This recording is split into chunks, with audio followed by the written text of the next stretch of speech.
Hey everyone, my name is Namrata Venkatesan, and today I'll be speaking about the three major evasion strategies that viruses and pathogens use.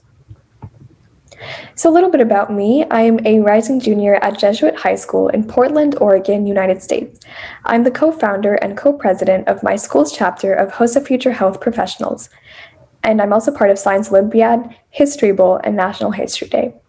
I hope to go into the medical field as a physician, and in my free time, I learn Indian classical music and I play the veena, which is an Indian string instrument.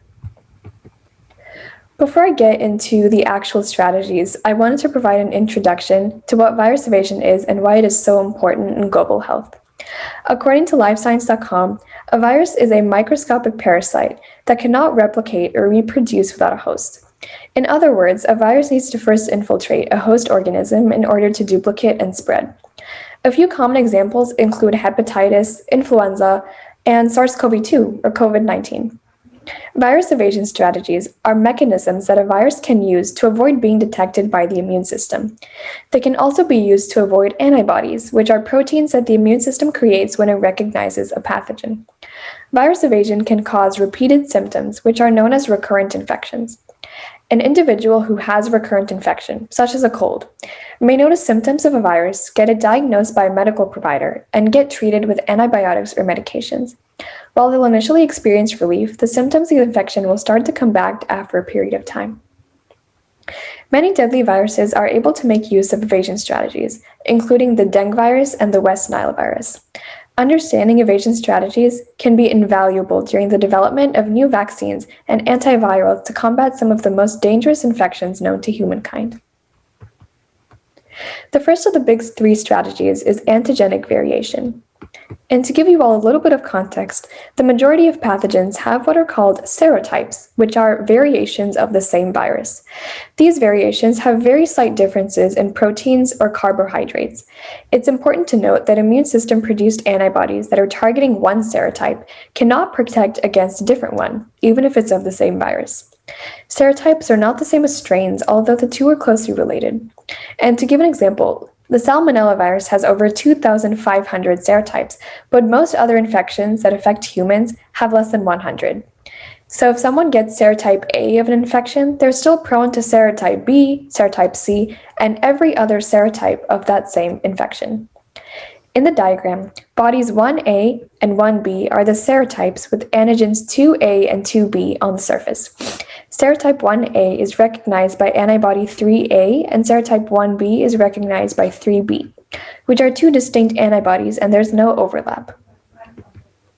The concept of serotypes can be applied to the Salmonella virus. Currently, there are over 2,500 known serotypes of the infection, though most are very rare. Scientists can actually make use of serotypes to identify outbreaks as and when they happen. So when an abnormally high number of cases of the same serotype is found in a certain area, it can be a sign of an outbreak, and investigations begin. On the right, we can see data for cases of Salmonella enteritis, which is the most common serotype of Salmonella. These numbers are from a small outbreak in the United States that occurred in October 2020. It has since been linked to peaches. The second strategy we'll be discussing is a state of latency, which is an evasion mechanism that only a select few viruses are able to make use of. In the words of the HIV and AIDS glossary on hiv.gov, a state of latency is when a virus is present in a body, but exists in a resting or latent state without producing more virus. During latency, the virus is hiding in the individual's body. When these latent infections are reactivated, that's when you have a recurrent infection. According to a study done by Samuel H. Speck and Don Janem, there are two conditions that viruses must meet in order to go into latency: persistence and reversibility. Reversibility is the main one, and it's the ability of a virus to go from latency to full reactivation. The virus is reactivated when holistic immunity is compromised, and this can be due to a number of factors, which include fevers and exposure to sunlight. There is no known critical factor or switch that causes reactivation. In the image below, we can see the difference between a latent infection versus an active HIV infection. In active infection, processes such as the synthesis of viral components are actively occurring.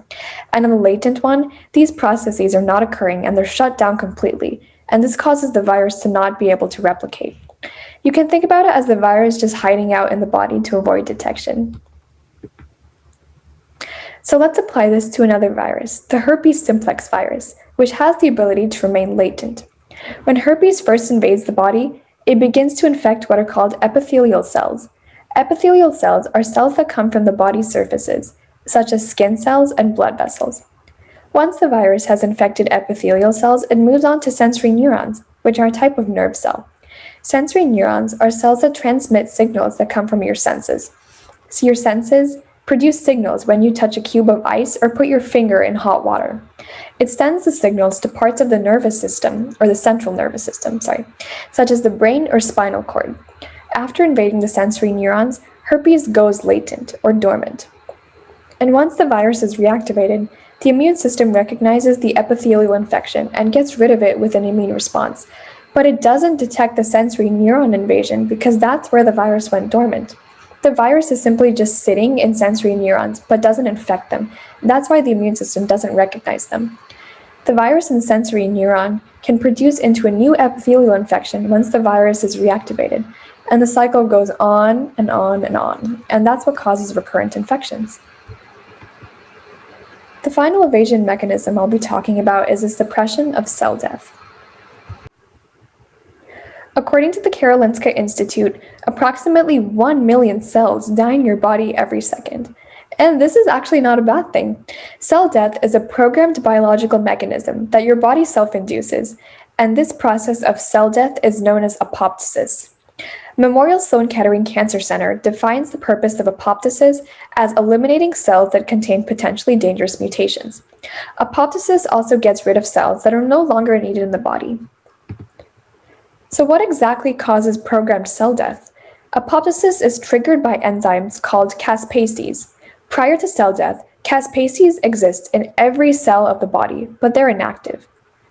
Caspases become active after they receive extracellular or intracellular death signals. Activation of Caspases is moderated by two protein families, IAP and BCL2. So how do viruses manipulate Caspases and prevent them from functioning? Viruses encode proteins that suppress the ability of Caspases and cell death-causing enzymes. These proteins suppress the number of cells that are killed during programmed cell death and therefore helps keep the virus alive. Examples of viruses that release these proteins are the Epstein-Barr virus and the adenovirus. And those are our 3 strategies. To summarize, the 3 mechanisms I covered are antigenic variation, state of latency, and the suppression of cell death. And there are still lots more. Here are the references for my presentation template and slide content. I would sincerely like to thank the Global Health Leaders Conference at Johns Hopkins University for giving me the opportunity to speak. I'd also like to thank my family, Rama Venkatesh and Tejas Venkatesh. Thank you all for listening to my presentation today. I really hope you were able to learn something about evasion strategies and recurrent infections. Thank you.